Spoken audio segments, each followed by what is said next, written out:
दिल्ली की यमुना नदी को गंदा करने वालों की अब खैर नहीं। दिल्ली में कहीं भी पूजा सामग्री डालने वालों को अब देना होगा 5,000 रुपए का जुर्माना।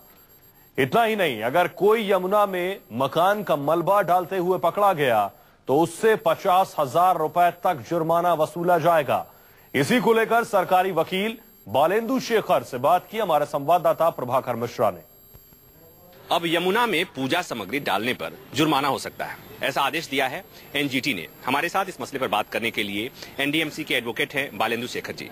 क्या आदेश है सर, थोड़ा विस्तार से बताएं। सबसे पहले मैं बता दूं कि बिल्कुल ऐसा नहीं बोला है कि आप पूजा सामग्री डाल ही नहीं सकते हो। कोर्ट ने ये बोला है कि वहीं डालो जो कि चिन्हित है, इसलिए ऐसा बिल्कुल रोका नहीं गया है। लेकिन चिन्हित स्थानों पे ही पूजा सामग्री आप फेंक सकते हो।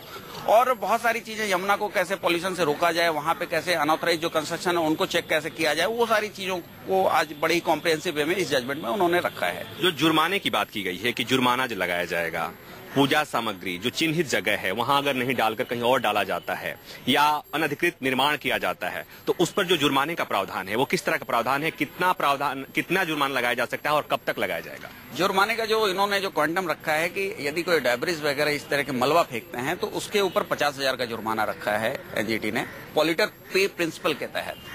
और इस तरह के जो पूजा सामग्री है, इस तरह की जो छोटी मोटी जो चीजें लोग फेंकते हैं वो वैसे करने पे 5,000 का जुर्माना रखा है ग्रीन ट्रिब्यूनल ने। और इन सारी चीजों को सुपरवाइज करने के लिए एक हाई लेवल कमेटी बनाई है एमओईएफ सेक्रेटरी के नेतृत्व में, जिसमें कि सारे कंसर्न जो सीनियर जो ऑफिसर्स हैं वेरियस डिपार्टमेंट के, सारे तीनों कॉर्पोरेशन के, दिल्ली जल बोर्ड के, पॉल्यूशन कंट्रोल बोर्ड के, सारे लोग उनके मेंबर्स होंगे।